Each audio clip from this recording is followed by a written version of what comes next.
고요한 벽들, 익숙한 외로움. 그날은 여느 날과 다를 바 없이 아주 평범한 아침이었다. 이숙진 여사는 눈을 뜨자마자 가장 먼저 창문 밖을 바라보는 것으로 하루를 시작했다. 30년 넘게 살아온 낡은 아파트의 창문 너머로 회색빛 하늘이 멍하니 펼쳐져 있었다. 해는 이미 중천에 떠올랐지만 빛이 바랜 건물들 사이로 스며드는 햇살은 힘없이 희미했다. 그녀는 몸을 일으키며 삐걱거리는 무릎을 조용히 쓰다듬었다.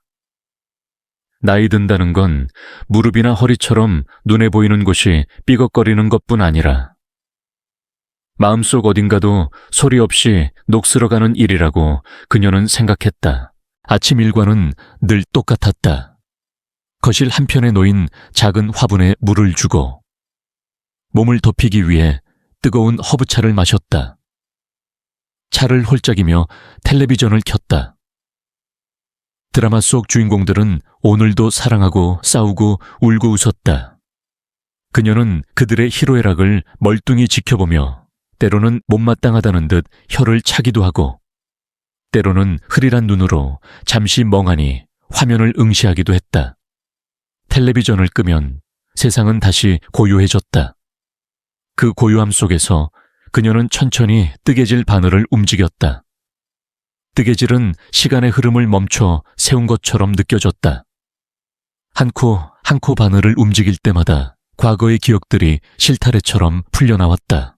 수십 년 전, 이 작은 아파트에 처음 들어왔을 때의 일이었다. 남편과 아들 지훈이와 함께였다. 남편은 낡은 창틀을 닫고 어린 지훈이는 좁은 거실을 뛰어다니며 소리쳤다. 엄마, 여기 우리 집이야. 진짜 우리 집이야. 그 목소리가 아직도 귓가에 생생했다. 남편의 사업이 실패하고 모든 것을 잃었을 때 그녀는 지훈이를 등에 업고 이 작은 아파트를 지키기 위해 필사적으로 버텨냈다. 허리가 끊어질 듯 아파도 식당 주방 일을 쉬지 않았고 손이 퉁퉁 부어도 아들의 학비를 위해 뜨개질 부업을 멈추지 않았다. 그녀의 삶은 오직 지훈이를 위한 것이었다. 지훈이가 대학에 가고 사회생활을 시작하고 그리고 한유진이라는 여자와 결혼했을 때 그녀는 마침내 모든 짐을 내려놓을 수 있을 거라고 생각했다. 유진이는 조용하고 착한 아이였다. 언제나 어머니, 제가 잘 모실게요 라고 말하며 살갑게 굴었다. 지훈이도 결혼 후에는 자주 찾아와 그녀를 보살폈다. 하지만 어느 순간부터 그들의 방문은 점점 뜸해졌다. 처음에는 바빠서 그런가 보다 이해했다. 그러다 지훈이가 어머니, 저희도 우리 생활이 있으니 이해해 주세요 라고 말했을 때 그녀는 가슴이 철렁 내려앉는 것을 느꼈다. 그녀는 괜찮다고 대답했다. 괜찮지 않았지만 괜찮은 척 해야만 했다. 그들의 삶에 짐이 되고 싶지 않았다. 그렇게 지훈이 부부가 떠난 지 10년이 넘는 세월이 흘렀다. 그 긴 시간 동안 그녀는 완전히 혼자가 되었다. 아파트의 빈 방들은 점점 더 텅 빈 공간으로 느껴졌다. 그녀는 굳이 아들의 방문을 열어보지 않았다. 그 방 안의 공기가 너무나 차갑고 무거워서 마치 자신을 향한 외면처럼 느껴졌기 때문이다. 그렇게 그녀는 혼자만의 루틴 속에서 조금씩 나이 들어갔다. 외롭지 않다고 스스로에게 주문을 걸었다. 이것이 바로 평온한 노년이라고 되뇌었다. 어쨌든 그녀는 최선을 다해 살아온 삶이었다. 그 자체로 충분히 만족스러운 삶이라고 믿으려 애썼다. 그러던 그날이었다. 평소처럼 소파에 앉아 뜨개질을 하며 드라마를 보던 오후, 갑자기 현관문에서 요란한 노크 소리가 들려왔다. 이 시간에 찾아올 사람이 없는데 누구일까? 그녀는 고개를 갸웃거렸다. 이내 익숙한 목소리가 들려왔다. 엄마, 지훈이에요. 유진이랑 같이 왔어요. 이상했다. 평소 같으면 오기 전에 미리 전화라도 한통하는 아이들이었다. 혹시 무슨 일이 생긴 건가 싶어 그녀는 급히 자리에서 일어나 현관으로 향했다. 문을 열자마자 며느리 한유진이 과장된 몸짓으로 달려들어 그녀를 와락 껴안았다. 어머님, 저희 왔어요.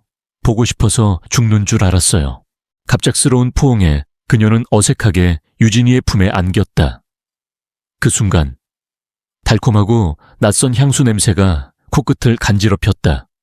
어쩐지 평소 잘 찾아오지도 않던 며느리의 표정에 서글픔이 비치는 것 같았다. 순간적인 의심이 마음 한구석을 스쳤지만 이내 그 의심은 사라졌다. 유진이의 뒤에 서서 쑥스러운 듯 웃고 있는 아들 지훈이를 보았기 때문이다. 그녀에게는 여전히 지훈이가 전부였다. 무슨 일이 있어도, 어떤 생각을 해도 그가 자신의 아들이라는 사실만으로 마음이 약해지는 것은 어쩔 수 없었다. 그녀는 아들 부부의 방문에 마음이 따뜻해지는 것을 느꼈다. 유진이는 그녀의 손을 꼭 잡고 거실로 이끌었다. 지훈이는 그녀의 뒤를 따르며 커다란 과일 바구니를 내려놓았다. 반짝이는 비닐 포장지로 둘러싸인 마치 백화점에서 급하게 포장해 온 듯한 바구니였다. 그녀는 아이들이 사온 과일 바구니를 보며 기쁘면서도 그 돈으로 맛있는 밥 한 끼를 더 사 먹었으면 좋았을 텐데 하는 마음에 가슴 한편이 아려왔다. 얘들아, 이런 걸 뭘 사와. 그냥 오지. 그녀의 말에 유진이는 빙그레 웃으며 대답했다. 어머님, 당연히 사와야죠. 자, 어서 여기 앉으세요.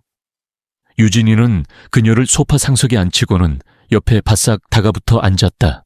지훈이는 아내의 눈치를 살짝 보더니 맞은편의 작은 의자에 어색하게 앉았다. 마치 상색에 불려온 부하 직원처럼 보였다. 어색한 침묵이 흘렀다. 그녀는 주방으로 가서 시원한 물이라도 한 잔 가져올까 생각하고 있을 때 유진이가 결심이라도 한 듯 입을 열었다. 어머님, 벌써 내년이면 칠순이시잖아요. 정말 세월 빠르죠. 아, 그렇구나. 남편의 칠순 잔치를 해준 게 엊그제 같은데 벌써 자신의 칠순이라니. 그녀는 실감나지 않았다. 그래서 저희가 어머님 칠순 선물로 아주 특별한 것을 준비했어요. 유진이가 그녀의 손을 잡으며 반짝이는 눈으로 말했다. 그녀는 무의식적으로 침을 꿀꺽 삼켰다. 도대체 뭘까? 이렇게 요란하게 찾아와서 말할 정도면. 옆에 있던 지훈이가 거들었다. 엄마, 평생 저희 키우느라 고생하셨잖아요. 제대로 된 여행 한번 못 가보셨고요. 맞아요. 어머님, 그래서 저희가 해외여행을 보내드리려고 해요. 동남아에 있는 고급 리조트로요. 해외여행, 그녀의 인생과는 전혀 무관하다고 생각했던 단어였다. 남편이 세상을 떠난 후 남겨진 빚을 모두 갚고 아들 지훈이를 대학에 보내고 결혼시킨 후 손주들이 태어날 때마다 그녀는 온 마음을 다해 돌봐주었다. 그녀의 삶은 언제나 자신보다 남을 위한 것이었다. 해외여행이라는 말에 그녀의 눈가에 갑자기 눈물이 고였다. 가슴 속에서 한 번도 느껴보지 못했던 뭉클한 감정이 솟아올랐다. 돈은 엄마가 어디서나 그녀의 물음에 유진이가 부드럽게 대답했다. 돈 걱정은 마세요. 저희가 다 해결할게요. 그냥 몸만 오시면 돼요. 평생 고생하신 어머님께 저희가 제대로 효도할게요. 유진이는 그녀의 어깨를 주무르며 상냥하게 말했다. 며느리의 다정한 목소리는 그녀의 머릿속에 남아있던 희미한 의심마저 완전히 씻어냈다.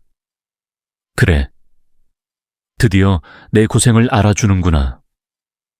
그녀는 밤낮으로 고생하며 효도를 하겠다고 나선 아이들이 대견했다. 그녀는 눈물을 닦으며 고개를 끄덕였다. 그녀는 그날이 자신의 인생에서 가장 행복한 순간 중 하나라고 확신했다. 그러나 그때는 알지 못했다. 그 행복감이 불행의 전조라는 사실을. 달콤한 약속과 싹트는 의심. 그날 이후 며느리 한유진은 거의 매일같이 이숙진 여사에게 전화를 걸어왔다. 유진이는 여행 계획이 순조롭게 진행되고 있다며 이것저것 보고를 했다. 처음에는 어머님을 위한 세심한 배려라 생각하고 흐뭇했다. 그런데 대화는 늘 이상한 방향으로 흘러갔다. 어머님, 저희가 항공권을 아주 싸게 끊었어요. 요즘은 실속이 최고잖아요. 비싼 거 끊어서 돈 자랑하는 시대는 지났죠.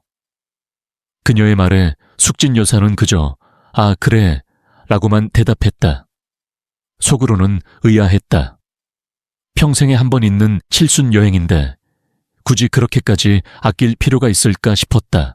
며칠 후 다시 걸려온 전화에서 유진이는 숙소에 대해 이야기했다. 숙소도 일부러 비싼 호텔은 피했어요. 다 사기성 짙은 곳들인 거 아시죠? 대신 현지인들만 아는 아주 감성적이고 저렴한 숙소로 예약했어요. 나중에 SNS에 올리면 다들 어디냐고 난리 날 거예요. 숙진 여사는 일생에 딱 한 번 제주도에 비행기를 타봤을 뿐이라 뭐가 좋고 나쁜지 알지 못했다. 그저 똑 부러지는 며느리 유진이가 알아서 잘 해줄 거라 믿었다. 하지만 마음속 한편에는 묘한 불안감이 스멀스멀 기어 올라왔다. 그녀는 이런 이야기를 오래된 친구 임민서에게 털어놓았다. 민서는 이야기를 듣자마자 고개를 절레절레 흔들었다. 숙진아, 아무래도 이상해. 아들 며느리가 처음으로 칠순 기념 해외여행을 보내주는데 항공권이 특가고 숙소가 감성적으로 저렴하다고 나라면 돈 더 보태서라도 제일 좋은 곳으로 해달라고 했을 거야. 민서의 목소리에는 걱정이 가득했다. 아무래도 애들한테 부담될까봐 그러는 거겠지. 마음만 받으면 되지 뭐. 그녀는 억지로 웃으며 대답했다. 마음만 받다가는 네가 가서 고생한다니까. 다시 한번 잘 생각해봐. 민서의 걱정, 어린 충고에도 그녀는 애써 미소를 지었다. 설마 내 아들과 며느리가 나를 고생시키려고 할까? 그러나 며칠 후 유진이의 전화는 그녀의 마음에 또 다른 불안의 씨앗을 심었다. 어머님, 근데 거기는 살 게 진짜 많대요. 저희가 어머님 선물은 사드리겠지만 어머님도 개인적으로 사고 싶은 거 많으실 테니깐요. 가서 쓸 환전 비용을 조금 더 준비하시는 게 좋을 것 같아요. 그녀는 순간 할 말을 잃었다. 환전비 나야 살 거 없으니 그냥 가면 되지 뭐. 아니에요. 어머님, 제가 말씀드렸잖아요. 막상 가면 이것저것 다 사고 싶어진다고요. 저희가 어머님 것까지 전부 다 사드릴 수는 없고요. 저희도 나름 예산 맞춰서 가는 거라 어머님이 조금 보태주시면 훨씬 부담이 덜하죠. 어머님, 아시죠? 며느리의 말을 듣는 순간 그녀의 마음이 쿵 내려앉았다. 며칠 전에는 효도 관광이라고 하더니 이제 와서 돈을 보태라니. 그녀는 며느리의 의도를 간파할 수 있을 것 같았다. 하지만 이미 주위에 해외여행 간다고 자랑까지 해놓은 마당에 이제 와서 안 간다고 할 수도 없었다. 그녀는 쓰디쓴 속내를 감추고 그래, 알겠다라고 대답했다. 결국 그녀는 여행 경비에 보태기 위해 평생 모아온 적금 통장에 손을 댔다. 그녀의 적금은 허리가 끊어질 듯 일하고 손이 퉁퉁 부어가며 뜨개질을 팔아모은 피땀 어린 돈이었다. 그 돈이 그녀의 노년의 마지막 보루였지만 효도 여행이라는 달콤한 명분 앞에 그 보루는 너무나 쉽게 무너졌다.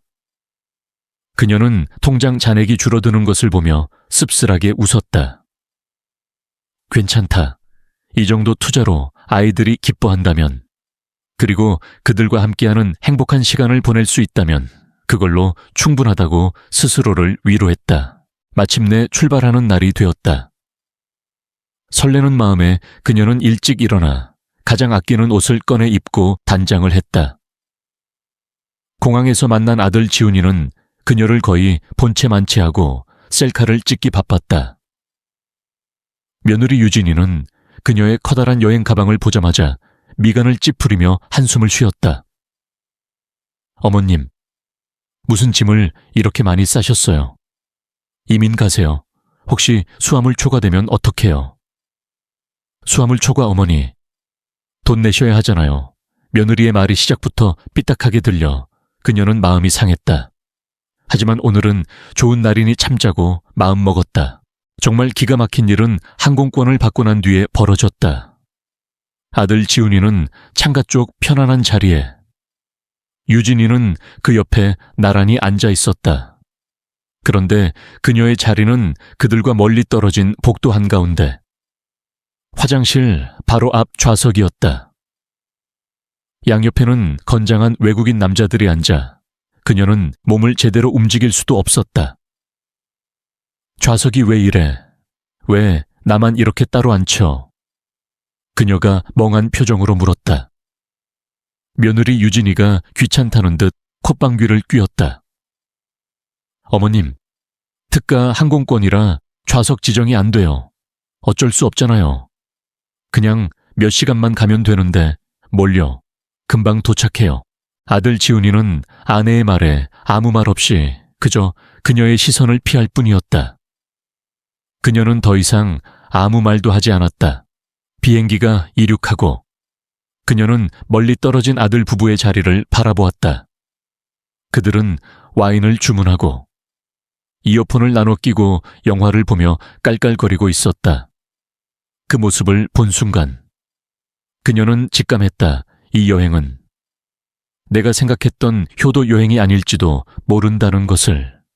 차가운 창문을 멍하니 응시하며 앞으로 남은 날들이 한없이 길고 고될 것 같은 막연한 불안감이 그녀를 덮쳐왔다. 불편한 자리, 차가운 깨달음, 비행기는 마침내 이륙했고 지상에서와는 전혀 다른 낯설고 웅장한 엔진 소리가 기내를 가득 채웠다. 이숙진 여사는 좌석 등받이에 몸을 기댄 채 창밖을 내다보았다. 창문 너머로 보이던 도시의 불빛들이 점점 작아지더니 이내 검은 점들처럼 사라졌다. 그리고 하늘은 거대한 검은 바다가 되었다. 그녀는 난생 처음 보는 풍경에 잠시 숨을 멈췄다. 제주도를 갈 때도 이렇게 높은 하늘을 날아보지 못했다. 그때는 온 가족이 함께 있었고 옆에는 남편이 앉아 있었다. 그녀는 남편과 도란도란 이야기를 나누며 창밖으로 보이던 작은 섬들을 손가락으로 가리켰었다. 하지만 지금은 그녀 혼자였다. 오른쪽에는 체격이 큰 백인 남성이, 왼쪽에는 중동 남성이 앉아 있었다. 그들은 그녀에게 아무 말도 하지 않았고 그저 자기들만의 공간에 침잠해 있었다. 그녀는 두 사람 사이에 끼어 숨을 쉬기조차 힘들었다. 화장실 바로 앞 좌석은 수시로 사람들이 들락거렸고 그들의 웅성거림과 불쾌한 냄새가 끊임없이 그녀를 괴롭혔다. 그녀는 몇 번이고 몸을 뒤척이며 불편한 자세를 고쳐 앉으려 했지만 좁은 공간에 갇힌 채 아무것도 할 수 없었다. 아들 부부의 말처럼 몇 시간만 가면 되는 것이었다. 하지만 그 몇 시간은 그녀에게 영원처럼 느껴졌다. 그녀는 고개를 돌려 멀리 떨어진 아들 지훈이와 며느리 유진이의 좌석을 바라보았다.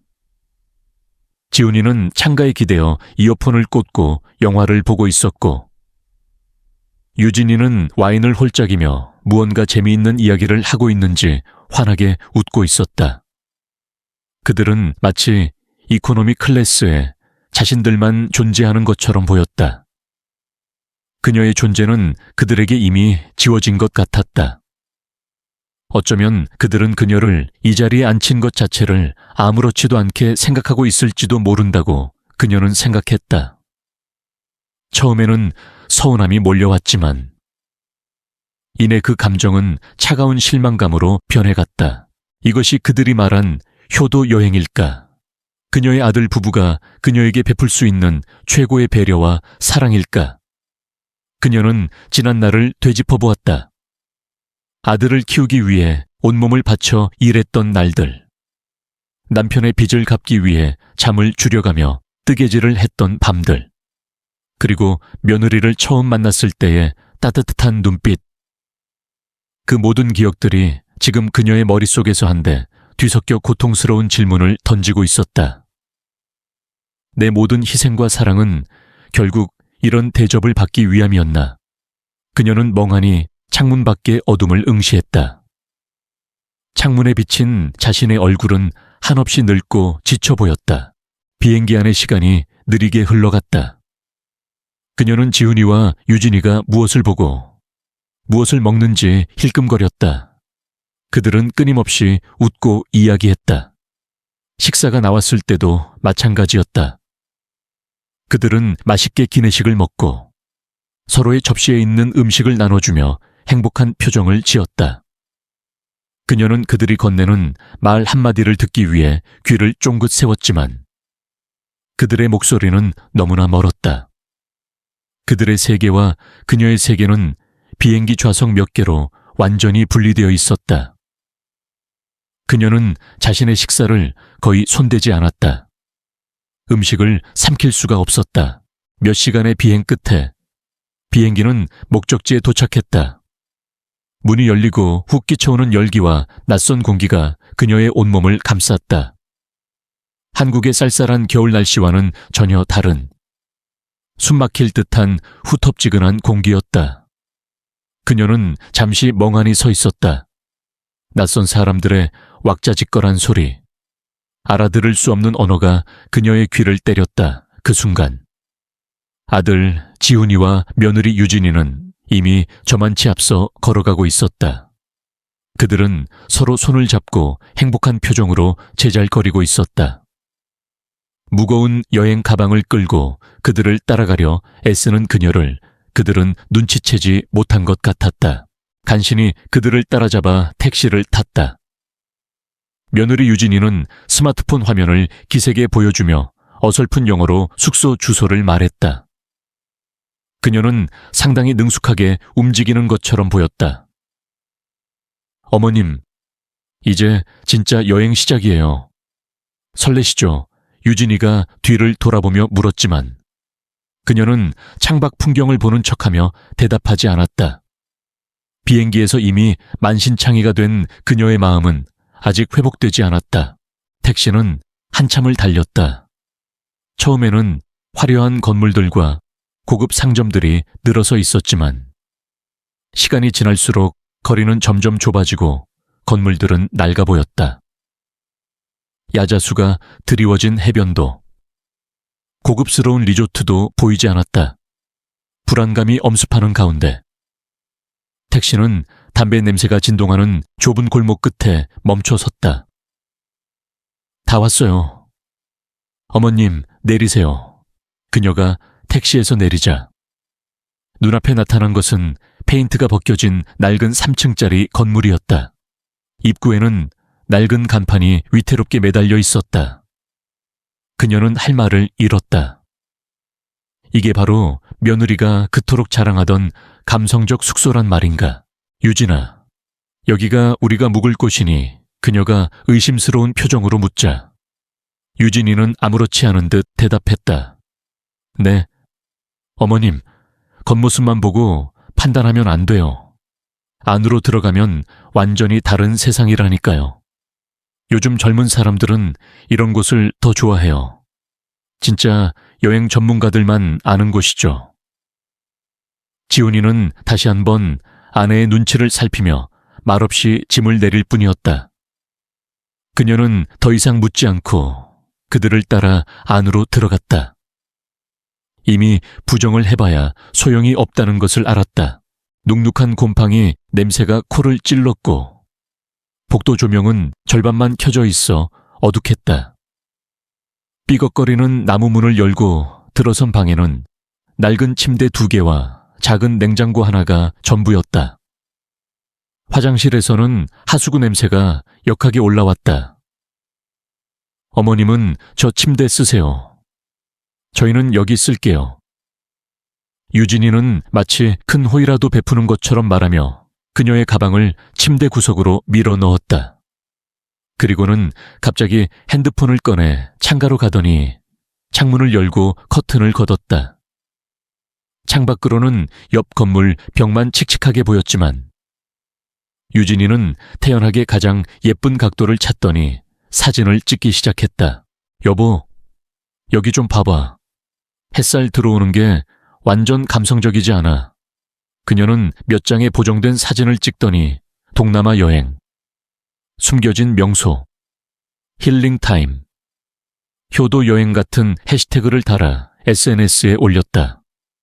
아들 지훈이의 SNS에도 다른 곳에서 찍은 예전 사진을 교묘하게 편집하여 마치 고급 리조트 수영장에서 찍은 것처럼 올리고 있었다. 그녀는 그들의 위선적인 행동에 멍한 표정으로 서 있었다. 이것은 효도 여행이 아니었다. 그녀를 소품으로 이용한 효도 여행을 가장한 연극이었다. 가짜 명소, 진짜 그림자.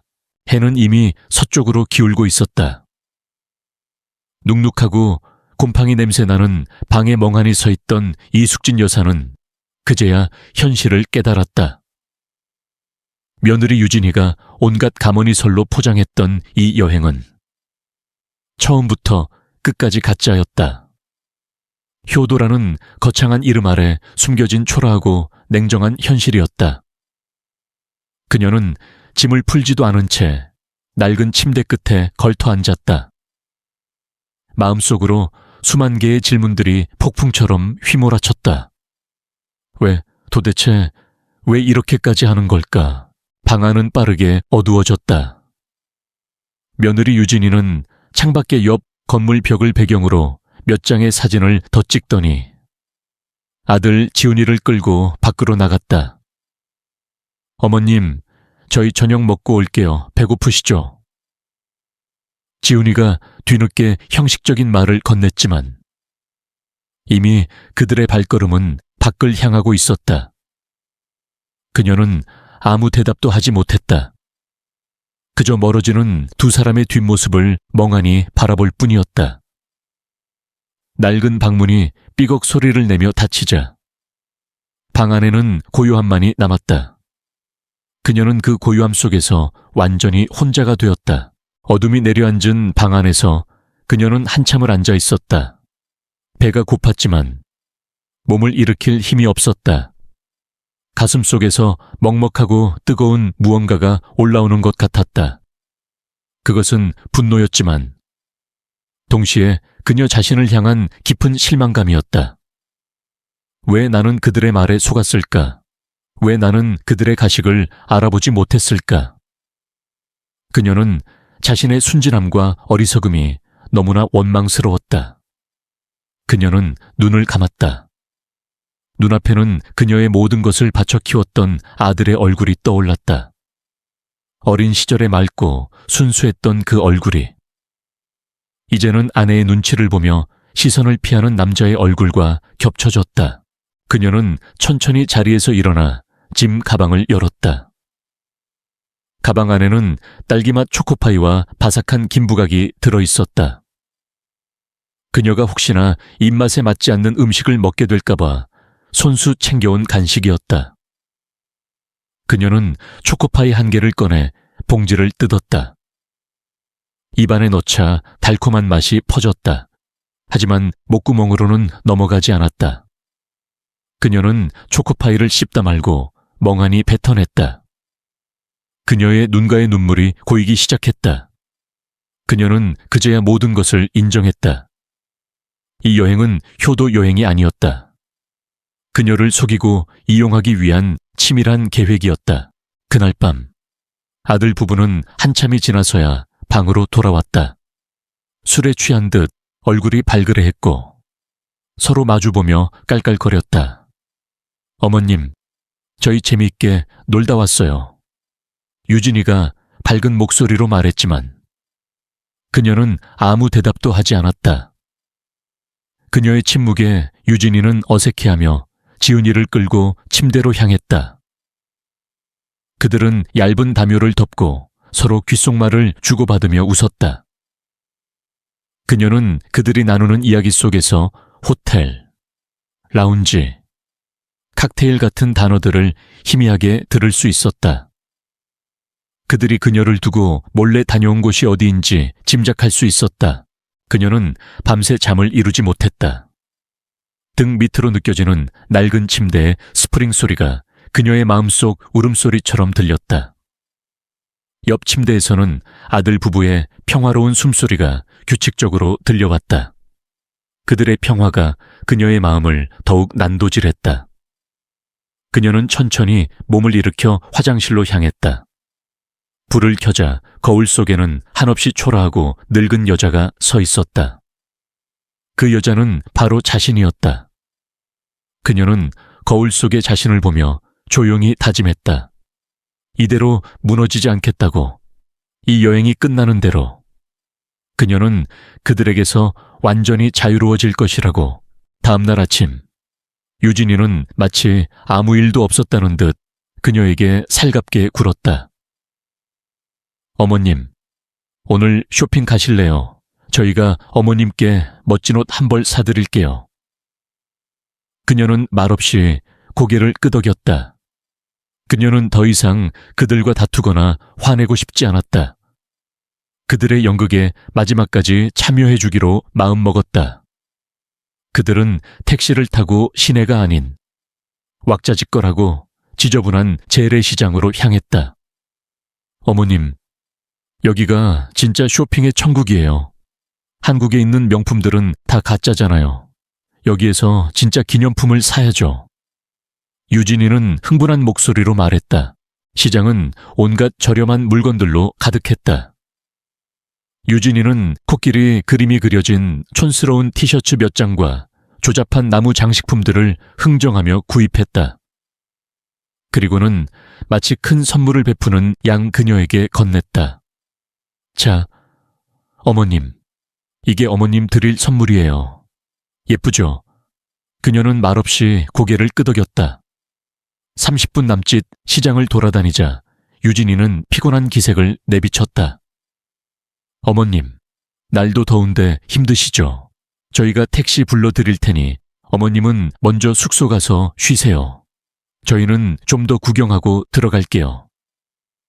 그녀는 그들의 의도를 알았지만 더 이상 그들과 함께 있는 것이 고통스러워 순순히 동의했다. 유진이는 택시비를 쥐어주며 그녀를 택시에 태웠다. 그녀는 택시 뒷좌석에 앉아 그들이 골목을 돌아 사라지는 것을 지켜보았다.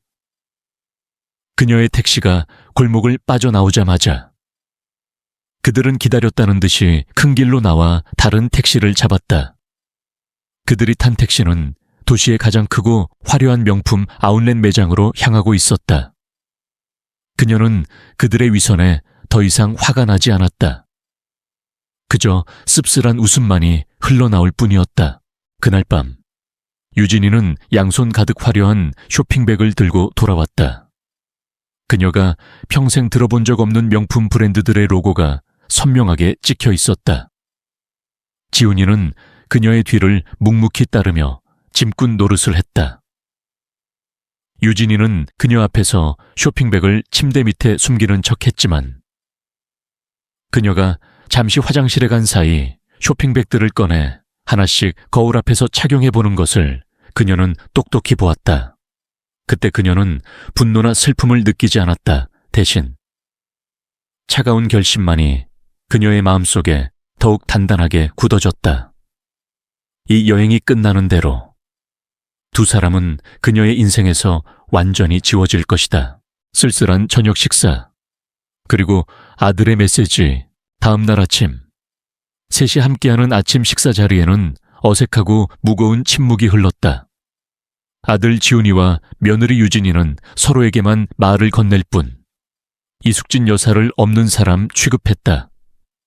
그녀는 그런 유치한 행동에 끼어들고 싶지 않아 말없이 밥을 먹었다. 그들은 그들만의 세계에서 웃고 떠들었다.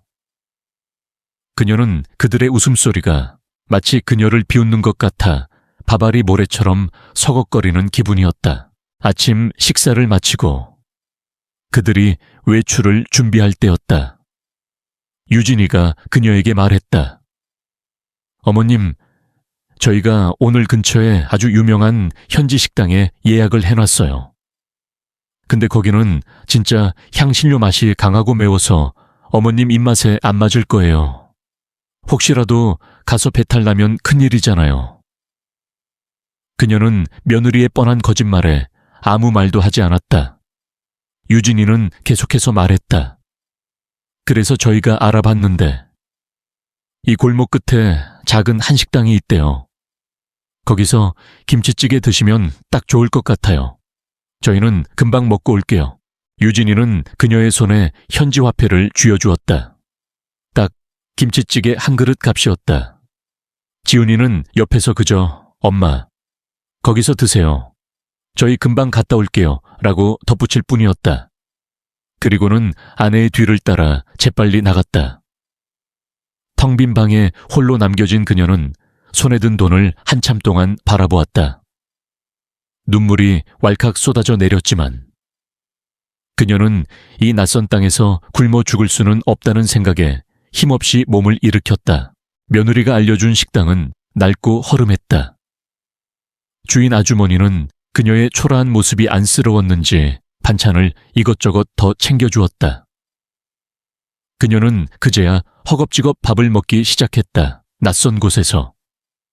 아무도 없는 곳에서 혼자 밥을 먹는 기분은 말로 표현할 수 없을 만큼 외롭고 쓸쓸했다. 그녀는 밥알 하나하나를 천천히 씹으며 생각했다. 평생 자식에게 밥을 먹이기 위해 애썼는데 이제는 이렇게 홀로 밥을 먹어야 한다니.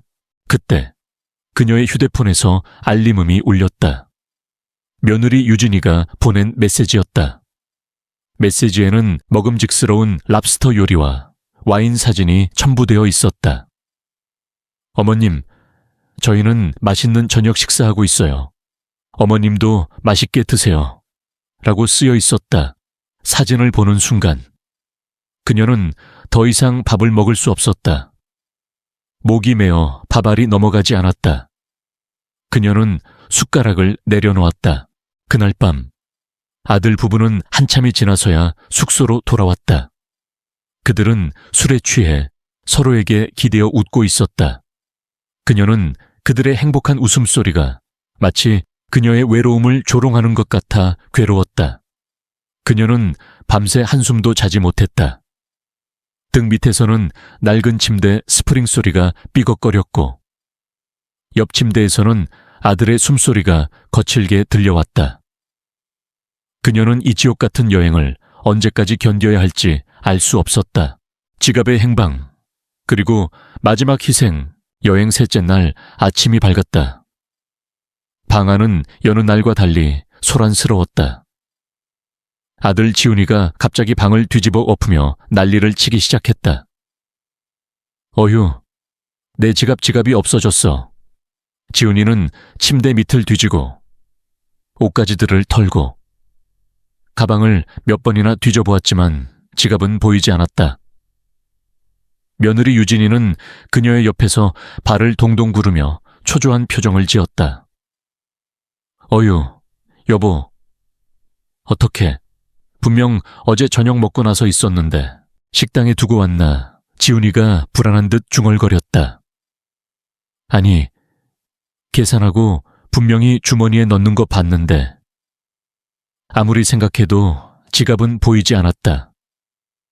지훈이는 마침내 지갑 찾는 것을 포기하고 멍한 표정으로 바닥에 주저앉았다.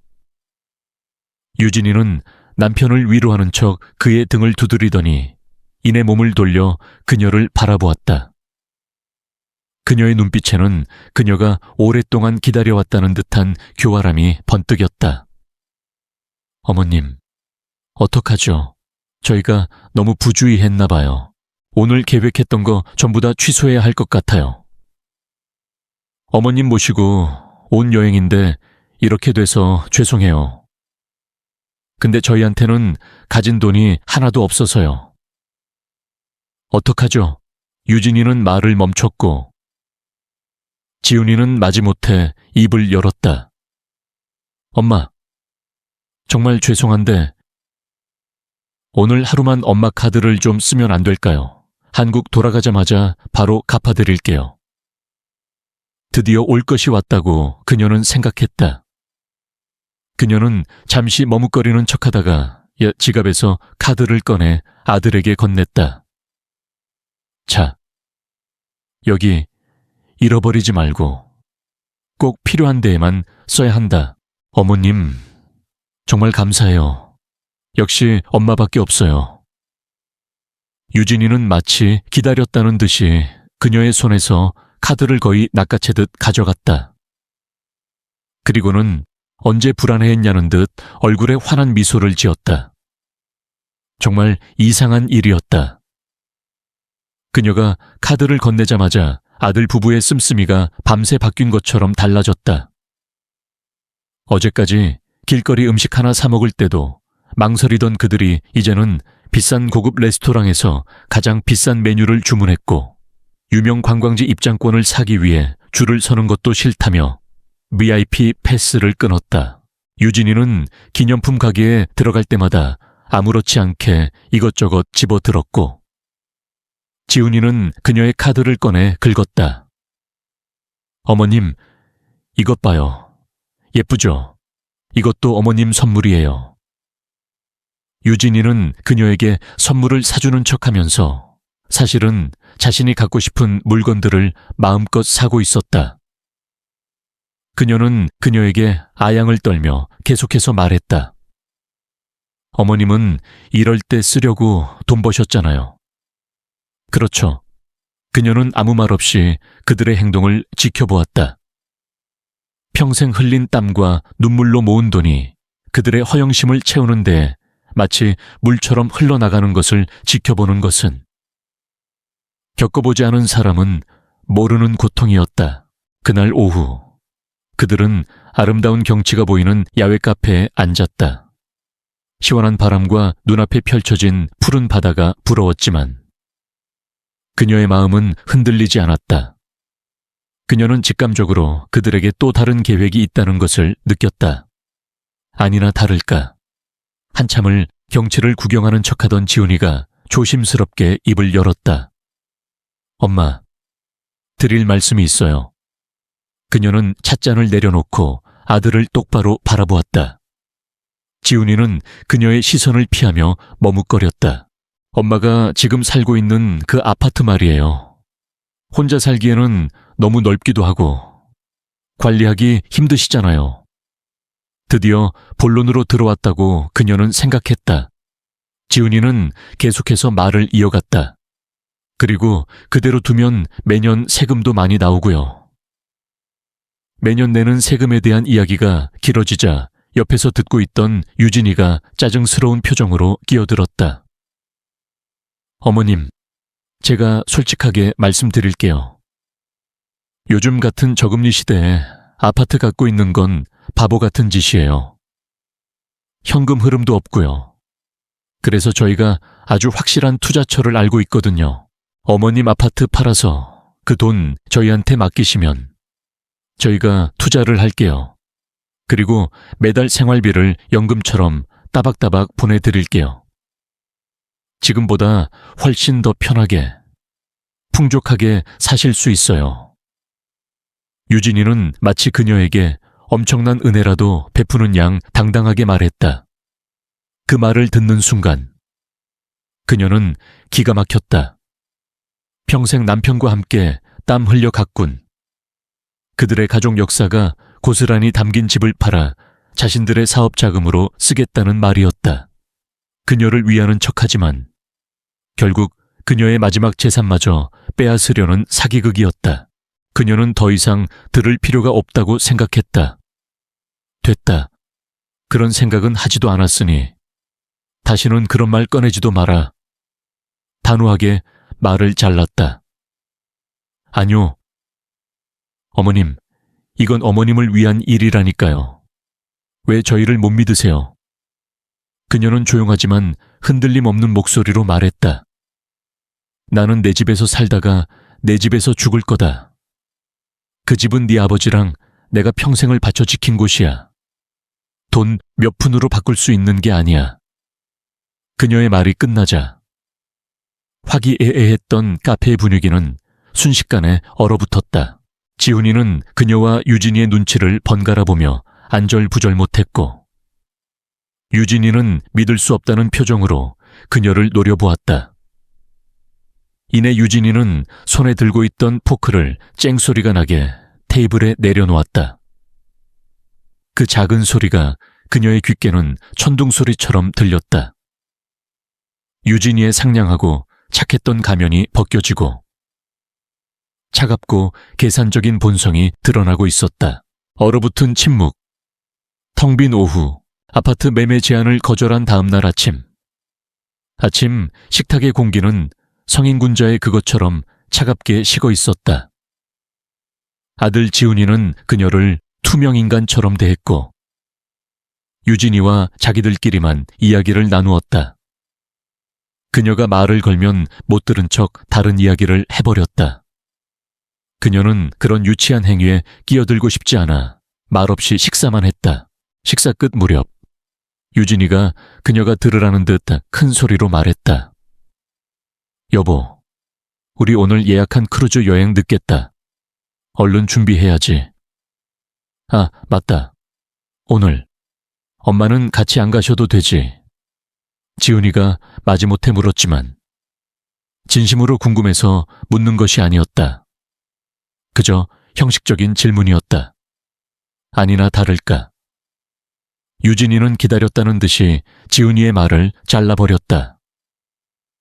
어머님 배 멀미하신데 같이 가면 고생만 하시지. 날도 덥고 햇볕도 뜨거운데 건강에도 안 좋고 그냥 에어컨 켜져 있는 숙소에서 쉬시는 게 좋지. 우리끼리만 다녀올게요. 그녀의 말 속에는 조금의 염려도 담겨 있지 않았다. 그저 귀찮은 짐을 놓고 가겠다는 교묘한 표현일 뿐이었다. 그녀는 그들의 위선에 더 이상 화낼 가치도 없다고 생각했다. 그래, 그럼 너희들끼리 재미있게 놀다 와라. 그녀의 순순한 대답에 아들 지훈이는 오히려 당황한 표정을 지었다. 아마도 그녀가 서운해하며 기어이 따라가겠다고 뗐을 줄 알았을 것이다. 그들은 잠시 서로 눈치를 보더니 이내 신이 나서 콧노래를 부르며 밖으로 나갈 채비를 했다. 쿵 하는 소리와 함께 문이 닫히자 방 안은 다시 고요해졌다. 그녀는 한동안 침대에 누워 천장을 바라보았다. 분노와 슬픔이 파도처럼 밀려와 목구멍까지 차올랐다. 평생을 오직 하나뿐인 자식을 위해 바쳤는데 결국 남은 것은 낯선 땅의 허름한 숙소에 버려진 늙은이의 신세라니. 눈물이 하염없이 흘러내렸다. 하지만 그녀는 무기력하게 누워만 있을 사람이 아니었다. 그녀는 눈물을 닦고 자리에서 일어났다. 왜 너희들만 인생을 즐겨? 나도 내 인생을 즐길 자격이 있어. 그녀는 지갑에서 현지화폐를 꺼내 얇은 겉옷만 걸치고 방을 나섰다. 숙소를 나와 큰 길로 향하니 택시들이 길게 늘어서 있었다. 그녀는 가장 인상이 좋아 보이는 기사가 운전하는 택시에 올라탔다. 아주머니, 어디로 모실까요? 이 근처에서 가장 유명한 현지인 맛집이랑 가장 아름다운 바닷가로 데려다 주세요. 기사는 그녀의 서툰 영어에 놀라더니 이내 환하게 웃으며 고개를 끄덕였다. 택시는 시내를 벗어나 한적한 해안 도로를 따라 달리기 시작했다. 창밖으로 보이는 에메랄드빛 바다와 하얀 모래사장.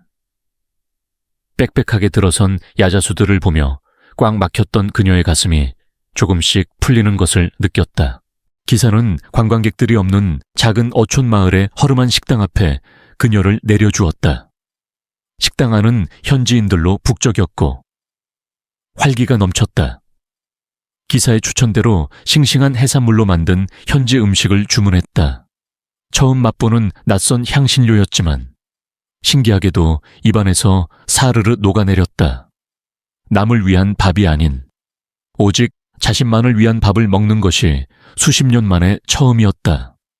그녀는 천천히 음식을 음미하며 오랜만에 식사의 즐거움을 만끽했다. 식사 후 그녀는 식당 바로 앞에 있는 한적한 바닷가를 산책했다. 텅 빈 해변에 홀로 앉아 파도가 부서지는 모습을 바라보았다. 파도는 끊임없이 모래를 훑어가며 그녀의 마음속 응어리들을 씻어주는 것 같았다. 지난 수십 년의 세월이 그녀의 눈앞에 주마등처럼 스쳐 지나갔다. 남편의 사업 실패, 아들을 키우며 겪었던 수많은 고난, 그리고 지금 그녀가 느끼고 있는 배신감까지. 하지만 신기하게도 그녀는 더 이상 슬픔이나 분노를 느끼지 않았다. 대신 후련함이 밀려왔다. 다시 한번 그녀의 인생을 시작해야겠다는 단단한 결심이 섰다. 택시를 타고 숙소로 돌아오는 길에 그녀는 조용히 미래를 계획했다. 한국에 돌아가면 가장 먼저 무엇을 해야 할지, 그리고 그들을 어떻게 자신의 삶에서 완전히 지워버릴지에 대해 머릿속이 그 어느 때보다 명료해졌다. 숙소에 도착했을 때 아들 부부는 아직 돌아오지 않았다. 그녀는 샤워를 하고 편안한 옷으로 갈아입은 후 침대에 길게 누워 조용히 책을 읽었다. 그녀의 마음은 이상하리만큼 평화로웠다. 그날 밤 아들 지훈이는 술에 취해 횡설수설하며 방으로 들어왔다. 그들은 그녀에게 오늘 하루를 어떻게 보냈는지 묻지 않았다. 그저 크루즈 위에서 얼마나 즐거운 시간을 보냈는지 이야기하기 바빴다. 그녀는 아무 대답도 하지 않고 계속해서 책을 읽었다. 유진이는 그녀의 침묵이 거슬렸는지 짜증 섞인 목소리로 물었다. 어머님, 무슨 일 있으세요? 왜 대답을 안 하세요? 아니, 그냥 피곤해서. 피곤하시다니. 저희가 더 편하게 얘기해 드릴게요. 어머님, 저희가 오늘 오후 내내 이 문제에 대해 많이 생각해 봤어요. 왜 어머님이 아파트 파는 걸 반대하시는지 알 것 같아요. 저희를 못 믿으시는 거잖아요. 그렇죠. 유진이는 갑자기 그녀의 침대로 다가와 앉으며 다시 아파트 이야기를 꺼냈다. 그녀는 조용히 읽던 책을 덮었다. 이제 그만하라고 말하려는데. 아니, 어머님, 제 말 끝까지 들어보세요. 정말 저희 못 믿겠으면 변호사 공증을 받으세요. 아파트 판 돈 저희한테 주시면 매달 생활비 따박따박 보내드리겠다고 약속을 하면 되잖아요. 그래도 저희 못 믿으시겠어요. 그녀는 유진이의 뻔뻔함에 웃음조차 나오지 않았다. 그녀가 아무 반응을 보이지 않자 며느리의 인내심은 결국 바닥을 드러냈다. 유진이는 갑자기 벌떡 일어서서 본색을 드러내고 그녀에게 폭언을 퍼붓기 시작했다. 어머님, 정말 답답하시네요. 저희가 왜 이렇게 힘들게 어머님 모시고 여행 왔다고 생각하세요? 성대한 잔치를 해드릴 수도 있었는데 왜 굳이 항공권이랑 숙소비 아껴가면서 이랬겠어요? 다 어머님 돈 때문이잖아요. 어차피 놔두면 뭐 하세요? 늙으셨으면 자식들 말 듣고 그렇게 하는 게 맞잖아요. 방 안의 공기가 얼음처럼 차갑게 굳어졌다. 옆에 앉아있던 아들 지훈이는 그녀와 유진이의 눈치를 번갈아 보며 얼굴이 하얗게 질렸지만 아무 말도 하지 못했다. 그녀는 천천히 고개를 들어 며느리를 바라보았다. 분노로 일그러진 그 얼굴을 그녀의 마음속에 똑똑히 새겨 넣었다.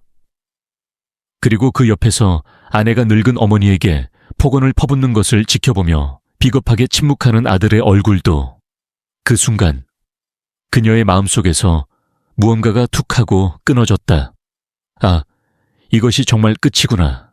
그녀는 더 이상 싸우거나 화내지 않았다. 그럴 가치도 없다고 생각했다. 그저 침대에 길게 누워 그들에게 등을 돌렸다. 뒤에서는 여전히 며느리의 폭언이 쏟아져 나오고 있었지만 그녀의 귀에는 아무것도 들리지 않았다. 오직 한국에 돌아가서 해야 할 일들에 대한 계획만이 그녀의 머릿속을 가득 채우고 있었다. 이 지옥 같은 여행은 그녀의 인생 마지막 장을 위한 흥미진진한 서곡이 될 것이었다. 어둠 속의 장례식, 그리고 새로운 시작, 그날 밤. 이숙진 여사는 한숨도 잘 수 없었다. 눅눅한 냄새가 배어있는 얇은 담요를 끌어당겨 몸을 덮었지만 등 밑에서는 낡은 침대의 스프링이 삐걱거리는 소리가 났다. 그녀가 뒤척일 때마다 그 소리는 마치 그녀의 고통을 기억이라도 하는 듯이 날카롭게 울렸다. 옆 침대에서는 아들 지훈이와 며느리 유진이가 깊은 잠에 빠져 있었다. 그들의 평화로운 숨소리는 그녀에게는 무겁고 억압적인 소음처럼 느껴졌다. 그들은 너무나 평온해 보여서 낮에 그들이 내뱉었던 모진 말들이 마치 존재하지 않았던 것처럼 느껴졌다. 그녀는 어둠 속에서 천천히 천장에 매달린 낡은 선풍기가 느리게 돌아가는 것을 바라보았다. 선풍기의 한 바퀴, 한 바퀴가 돌아갈 때마다 그녀의 인생이 한 편의 영화처럼 눈앞에 펼쳐졌다. 어린 지훈이가 배앓이를 하며 울 때, 밤새도록 아들을 안고 있었던 기억, 유치원 가기 싫다고 그녀의 다리에 매달려 울던 작은 몸의 무게, 초등학교 입학식 날, 삐뚤빼뚤한 글씨로 엄마 축하해요 라고 쓴 카드를 수줍게 건네던 아들의 얼굴, 남편의 사업 실패로 온 가족이 길거리에 나앉을 뻔했을 때 어린 지훈이가 그녀의 손을 꼭 잡고 엄마, 제가 돈 많이 벌어서 엄마 편하게 해드릴게요 라고 말하던 목소리. 그 말을 믿고 그녀는 식당 설거지부터 안 해본 일이 없을 정도로 필사적으로 버텨냈다. 무릎과 허리가 시큰거렸지만 그녀는 후회하지 않았다. 오직 아들 지훈이 하나만 잘 키우면 그녀의 인생은 충분하다고 믿었다. 하지만 지금 옆에서 잠들어 있는 남자는 누구인가? 그녀의 기억 속에 있던 아들과는 완전히 다른 낯선 사람이었다. 늙은 어머니가 며느리에게 욕을 먹는 것을 보고도 비겁하게 침묵하던 남자. 어머니의 마지막 재산까지 빼앗으려 했던 탐욕스러운 남자. 자신의 젊음을 바쳐 얻은 아들은 대체 어디로 사라진 것일까? 어둠 속에서 그녀는 소리 없이 눈물을 흘렸다. 하지만 그것은 슬픔이나 분노의 눈물이 아니었다. 그것은 그녀가 그녀의 아들, 박지훈의 영혼에 대해 치르는 장례식이었다. 밤이 깊어질수록 사랑과 연민, 회한의 감정들은 그녀의 마음속에서 조금씩 가라앉았고 차갑고 단단한 무언가가 그 자리를 차지하기 시작했다. 새벽이 희미하게 밝아올 무렵 그녀는 마침내 결심했다. 이제 그녀의 고단했던 어머니라는 역할을 끝내야 할 때가 왔다고. 그녀는 이제 김숙진을 위한 삶의 마지막 장을 쓸 것이다.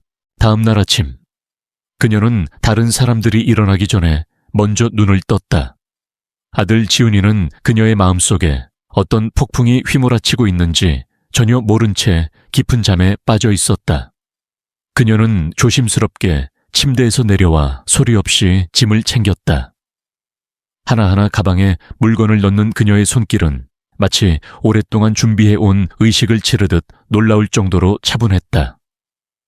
짐을 모두 정리하고 나자 유진이가 그녀의 바스락거리는 소리에 먼저 잠에서 깼다. 어머님, 벌써 일어나셨어요. 유진이가 졸린 목소리로 물었다. 그녀는 아무 대답도 하지 않고 그저 유진이를 멍하니 바라볼 뿐이었다. 유진이는 그녀의 눈빛에 잠이 확 달아나는 듯 어색하게 몸을 일으켰다. 이내 지훈이도 눈을 비비며 일어났다. 어색하고 불편한 침묵 속에서 그들은 아침 식사를 했다. 그녀는 밍밍한 토스트와 달걀 프라이에만 집중했다. 빵을 써는 칼소리와 접시에 부딪히는 포크 소리가 유난히 거슬렸다. 어머님, 아직 화나셨어요. 어제 제가 흥분해서 말이 심했어요. 죄송해요. 유진이가 억지로 웃으며 사과했지만 그녀의 말에서는 진심이 느껴지지 않았다. 그저 이 상황을 빨리 모면하고 싶어 하는 듯했다. 그녀는 대답 대신 고개를 들어 유진이의 눈을 똑바로 응시했다. 공허하고 감정 없는 그녀의 눈빛에 유진이는 당황한 듯 시선을 피하며 입을 다물었다. 아마 그녀는 자신이 며칠 서러워하다가 결국은 그래도 내 자식인데 하며 모든 것을 용서하고 예전의 엄마로 돌아갈 것이라고 생각했을 것이다. 하지만 그녀는 몰랐다. 지금 눈앞에 있는 늙은이가 더 이상 그녀가 알던 순종적인 시어머니가 아니라는 것을. 그녀는 그들이 건너지 못할 강을 이미 건너와 있었다. 공항으로 돌아오는 내내 그들은 그녀를 투명인간 취급하며 자기들끼리만 제잘거렸다.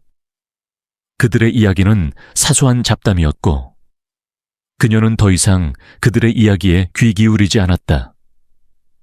그녀는 창밖으로 보이는 낯선 풍경들을 물끄러미 바라보았다. 머릿속에는 오직 하나, 한국에 돌아가서 해야 할 일들 뿐이었다.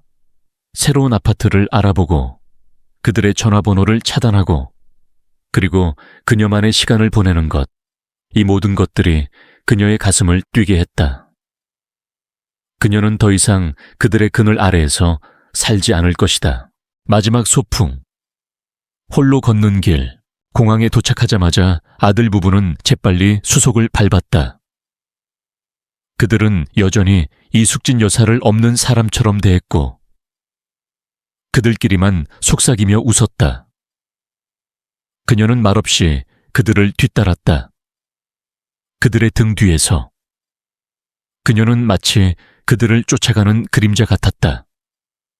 지난 며칠간 그녀는 그들의 그림자로 살았다. 그들이 가는 곳을 따라가고 그들이 먹는 것을 지켜보고 그들이 원하는 것을 해주었다. 하지만 이제는 그 그림자마저 사라질 시간이었다. 비행기 탑승 시간이 되자 그들은 여느 때처럼 그녀에게서 멀찍이 떨어져 앞서 걸어갔다. 그녀는 일부러 그들과 거리를 두었다. 이제 더 이상 그들에게 다가갈 필요가 없다고 생각했다. 탑승 게이트를 지나 그녀는 자신의 좌석을 찾아갔다. 이번에도 그녀는 아들 부부와 멀리 떨어진 좌석에 배정되었다. 하지만 이번에는 괜찮았다. 그녀는 좌석에 앉아 창밖을 내다보았다. 활주로에는 수많은 비행기들이 줄지어 서 있었다. 그 비행기들은 마치 그녀의 인생처럼 각자의 목적지를 향해 떠날 준비를 하고 있었다. 비행기가 이륙하고 그녀는 눈을 감았다. 그녀의 마음속에는 더 이상 슬픔이나 분노가 남아있지 않았다. 지난 며칠간의 고통이 그녀를 단단하게 만들었다. 그녀는 껍질을 깨고 나온 새처럼 자유로움을 느꼈다. 옆좌석에는 이번에도 낯선 사람이 앉아 있었지만 그녀는 개의치 않았다. 그녀는 이제 혼자 있는 것에 익숙해져 있었다. 아니, 혼자 있는 것을 즐기게 되었다고 말하는 것이 더 정확할 것이다. 몇 시간의 비행 끝에 비행기는 마침내 인천국제공항에 착륙했다. 한국의 익숙한 겨울 공기가 그녀의 폐 속으로 들어왔다. 차가웠지만 정겹게 느껴졌다. 그녀는 짐 가방을 찾아 나섰다. 짐을 찾으러 가는 길에 그녀는 아들 부부를 보았다. 그들은 명품 쇼핑백을 한 아름 들고 서로의 어깨에 기대어 웃고 있었다. 그녀는 그들을 모르는 사람처럼 지나쳤다. 그들은 그녀를 알아보지 못한 것인지 아니면 의도적으로 외면한 것인지 알 수 없었지만 그녀는 상관하지 않았다. 그녀는 수화물 벨트에서 자신의 낡은 여행 가방을 찾아들고 출구로 향했다. 출구 밖에는 수많은 사람들이 마중 나와 있었다. 그들은 손을 흔들며 사랑하는 사람들을 반갑게 맞이했다. 그녀는 그들 사이를 홀로 걸어 나왔다. 그녀를 기다리는 사람은 아무도 없었다. 그녀는 조금의 망설임도 없이 택시 승강장으로 향했다. 택시에 올라타자마자 그녀는 기사에게 집 주소를 말했다. 기사님, 서울 마포구 상암동에 있는 작은 아파트로 가주세요. 택시가 출발하고 그녀는 창밖으로 보이는 익숙한 풍경들을 바라보았다. 한강을 가로지르는 다리와 불빛이 가득한 도시의 야경, 모든 것이 그대로였다. 하지만 그녀의 마음은 예전과 달랐다. 그녀는 더 이상 외로움을 느끼지 않았다. 그녀는 이제 자신의 삶을 온전히 그녀의 것으로 만들 수 있게 되었다. 그녀는 마음속으로 조용히 다짐했다. 이제부터는 오직 이숙진을 위한 삶을 살겠다고. 그녀의 마지막 여행은 끝났지만 그녀의 진짜 삶은 이제 막 시작되었다. 새로운 삶, 홀로 서는 이야기, 새벽녘. 이숙진 여사는 누구보다 먼저 잠에서 깼다. 아침 햇살이 창문을 통해 희미하게 들어오고 있었다. 그녀는 조심스럽게 침대에서 내려와 여행 가방을 챙기기 시작했다. 며칠 전 짐을 쌀 때와는 전혀 다른 마음가짐이었다. 그때는 설렘과 기대가 가득했지만 지금은 차분하고 단호한 결심만이 그녀의 손끝에서 느껴졌다. 그녀의 손길은 마치 오랫동안 준비해온 의식을 치르듯 차분하고 조용했다. 가방을 모두 챙기고 나자 며느리 한유진이 그녀의 바스락거리는 소리에 먼저 잠에서 깼다. 유진이는 졸린 눈을 비비며 물었다. 어머님, 벌써 일어나셨어요. 그녀는 아무 대답도 하지 않고 그저 유진이를 멍하니 바라볼 뿐이었다. 유진이는 그녀의 시선에 당황한 듯 몸을 일으켰다. 이내 아들 박지훈이도 눈을 비비며 일어났다. 어색하고 불편한 침묵 속에서 그들은 아침 식사를 했다.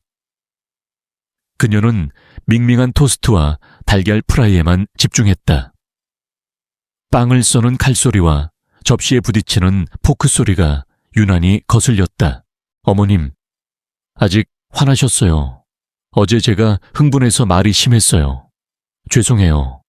유진이가 억지로 웃으며 사과했지만 그녀의 말에서는 진심이 느껴지지 않았다. 그저 이 상황을 빨리 모면하고 싶어 하는 듯했다.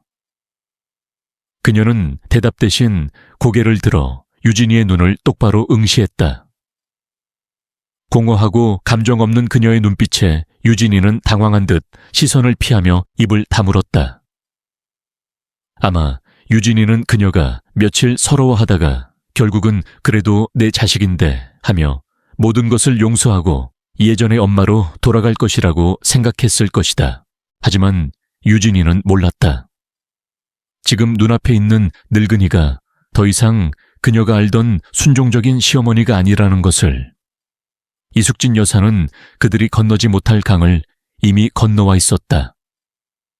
공항으로 돌아오는 내내 그들은 그녀를 투명인간 취급하며 자기들끼리만 제잘거렸다. 그들의 이야기는 사소한 잡담이었고 그녀는 더 이상 그들의 이야기에 귀 기울이지 않았다. 그녀는 창밖으로 보이는 낯선 풍경들을 물끄러미 바라보았다. 머릿속에는 오직 하나, 한국에 돌아가서 해야 할 일들 뿐이었다. 새로운 아파트를 알아보고 그들의 전화번호를 차단하고 그리고 그녀만의 시간을 보내는 것. 이 모든 것들이 그녀의 가슴을 뛰게 했다. 그녀는 더 이상 그들의 그늘 아래에서 살지 않을 것이다. 공항에 도착하자마자 그들은 재빨리 수속을 밟았다. 그들은 여전히 이숙진 여사를 없는 사람처럼 대했고 그들끼리만 속삭이며 웃었다. 그녀는 말없이 그들을 뒤따랐다. 탑승 게이트를 지나 그녀는 자신의 좌석을 찾아갔다. 이번에도 그녀는 아들 부부와 멀리 떨어진 좌석에 배정되었다. 하지만 이번에는 괜찮았다. 그녀는 좌석에 앉아 창밖을 내다보았다. 활주로에는 수많은 비행기들이 줄지어 서 있었다. 그 비행기들은 마치 그녀의 인생처럼 각자의 목적지를 향해 떠날 준비를 하고 있었다. 비행기가 이륙하고 그녀는 눈을 감았다. 그녀의 마음속에는 더 이상 슬픔이나 분노가 남아있지 않았다. 지난 며칠간의 고통이 그녀를 단단하게 만들었다. 그녀는 껍질을 깨고 나온 새처럼 자유로움을 느꼈다. 옆좌석에는 이번에도 낯선 사람이 앉아 있었지만 그녀는 개의치 않았다. 그녀는 이제 혼자 있는 것에 익숙해져 있었다. 아니, 혼자 있는 것을 즐기게 되었다고 말하는 것이 더 정확할 것이다. 몇 시간의 비행 끝에 비행기는 마침내 인천국제공항에 착륙했다. 한국의 익숙한 겨울 공기가 그녀의 폐 속으로 들어왔다. 차가웠지만 정겹게 느껴졌다. 그녀는 짐 가방을 찾아 나섰다. 짐을 찾으러 가는 길에 그녀는 아들 부부를 보았다. 그들은 명품 쇼핑백을 한 아름 들고 서로의 어깨에 기대어 웃고 있었다. 그녀는 그들을 모르는 사람처럼 지나쳤다. 그들은 그녀를 알아보지 못한 것인지 아니면 의도적으로 외면한 것인지 알 수 없었지만 그녀는 상관하지 않았다. 그녀는 수화물 벨트에서 자신의 낡은 여행 가방을 찾아 들고 출구로 향했다. 출구 밖에는 수많은 사람들이 마중 나와 있었다. 그들은 손을 흔들며 사랑하는 사람들을 반갑게 맞이했다. 그녀는 그들 사이를 홀로 걸어 나왔다. 그녀를 기다리는 사람은 아무도 없었다. 그녀는 조금의 망설임도 없이 택시 승강장으로 향했다. 택시에 올라타자마자 그녀는 기색에 집 주소를 말했다. 기사님, 서울 마포구 상암동에 있는 작은 아파트로 가주세요. 택시가 출발하고 그녀는 창밖으로 보이는 익숙한 풍경들을 바라보았다.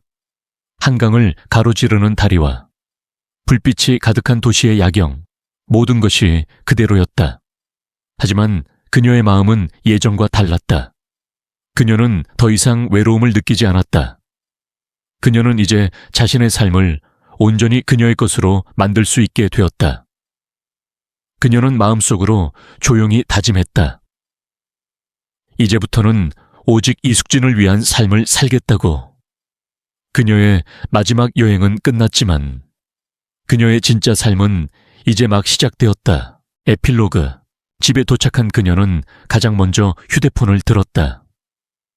그녀는 망설임 없이 아들 지훈이와 며느리 유진이의 전화번호를 차단했다. 그리고 아들 부부에게 받은 명품 쇼핑백들과 그들이 사온 값싼 기념품들을 모두 쓰레기통에 버렸다. 그녀는 쓰레기통을 바라보며 씁쓸하게 웃었다. 그녀의 삶의 마지막 장을 시작하는 의식이었다. 다음 날, 그녀는 공인중개소에 들러 아파트를 팔고 새로운 작은 아파트를 구했다. 그리고 아들이 다니는 회사의 주식을 모두 팔아 그녀의 이름으로 주식계좌를 만들었다.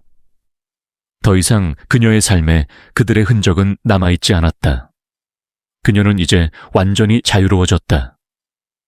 그녀는 오랜만에 홀로 공원에 앉아 햇살을 맞으며 커피를 마셨다.